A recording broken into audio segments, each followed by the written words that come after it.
Updates from the pig pen. The new recruit.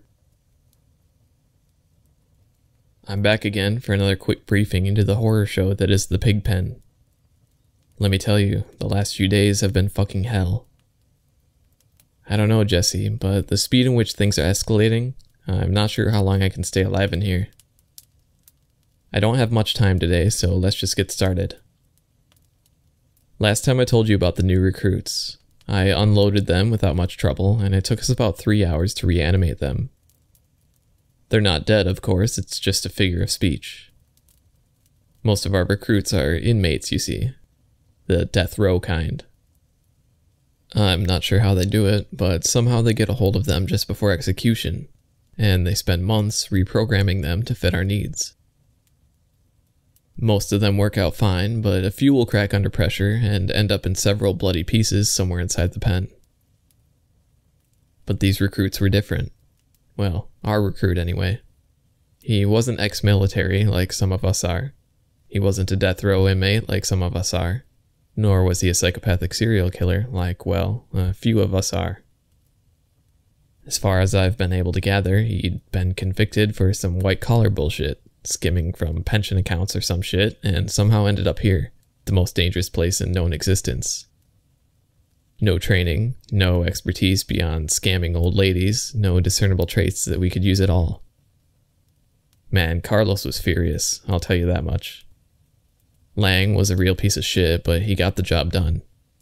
This guy was cannon fodder at best, or so we thought anyway. His name was Joe. That's all he gave us, that's all his dog tag said. Joe. He always smiled, didn't flinch once facing the horrors of the pen, and had this calm about him that even some of the more gruesome serial killers envied. It's true he couldn't handle weapons, not even a knife, but somehow that never became an issue. He seemed to get out of the worst fucking situations without moving a single muscle. Like on his very first day, we came across the new sound by the floating torso pier.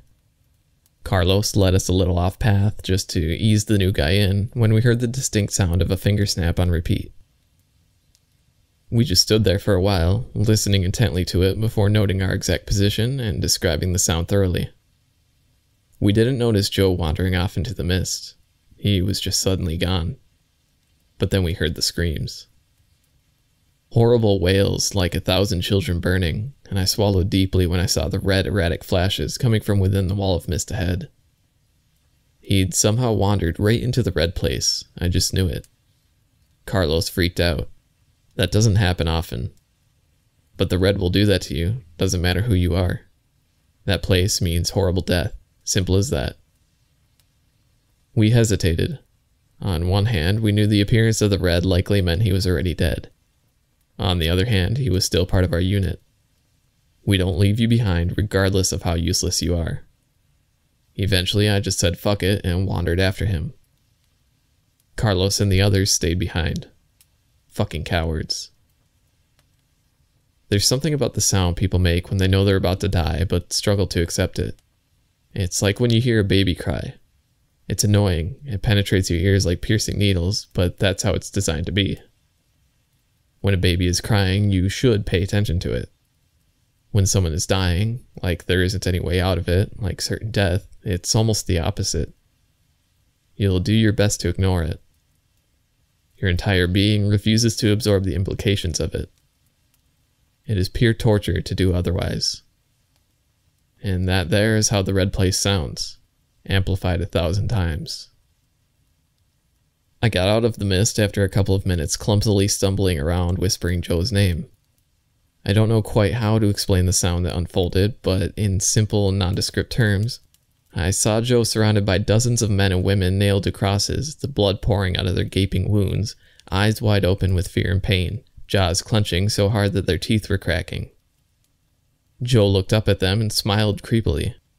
From within the pulsating depths of the red, clawed hands reached out towards him, beckoning him to join them in the perverted pleasures of torture. He politely refused and slowly turned to face me. "Cyan," he said, "you found me. How marvelous. I must have lost my bearings." I led him back to the unit, unable to string together a single sentence that could somehow express my thoughts.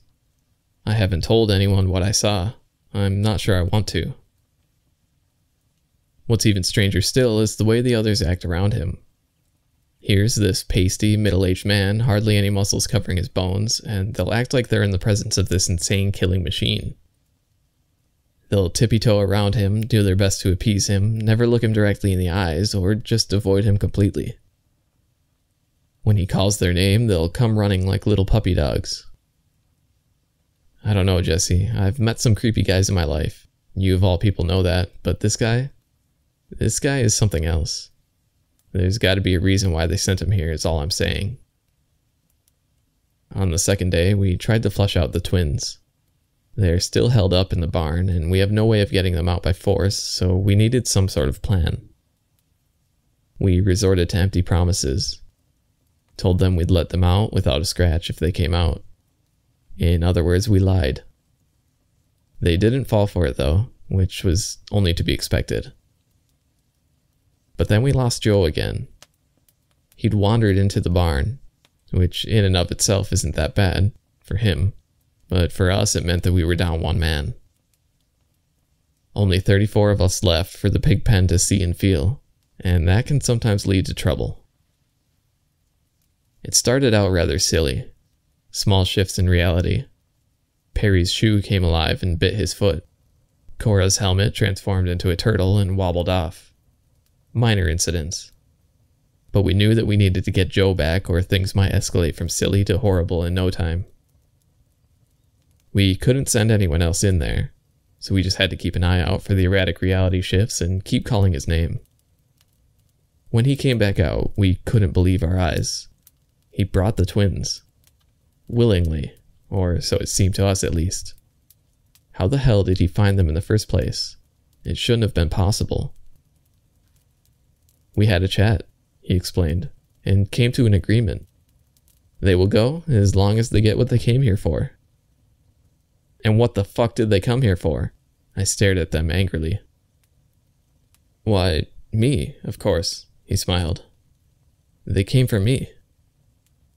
Everyone erupted in a frenzy of chatter. Joe just stood there, a twin on either side, and smiled triumphantly. Why the fuck would they want you? I sneered furiously. You weren't even here when they came. Oh, Cyan, he said. Things aren't always like they seem. You of all people should know that. He looked at me like he knew me, like he somehow knew everything about me. The twins were twitchy, anxious, nervous. I don't think they bargained for all this. And you? I pointed to the female twin. Are you sure about this? Is Joe here the man you came looking for? She met my gaze awkwardly, shifting her position restlessly. I couldn't get a strong read on her because I was so taken aback by the likeness. You know, between her and Gladys. I guess, she said. We came here looking for a man about a pig.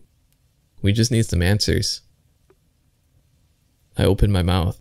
I can't really remember what I was about to ask her, but I was interrupted by Carlos's horrible scream of pain and fear. I turned quickly towards him, expecting the worst, only to find something even more hideous than I could have ever imagined. What the fuck? I screamed as soon as I saw a little girl hanging from his throat. Her white alabaster skin shined in the glow of the never-moving moon, and the thousands of tiny jagged teeth had torn Carlos's neck open like a fucking saw blade.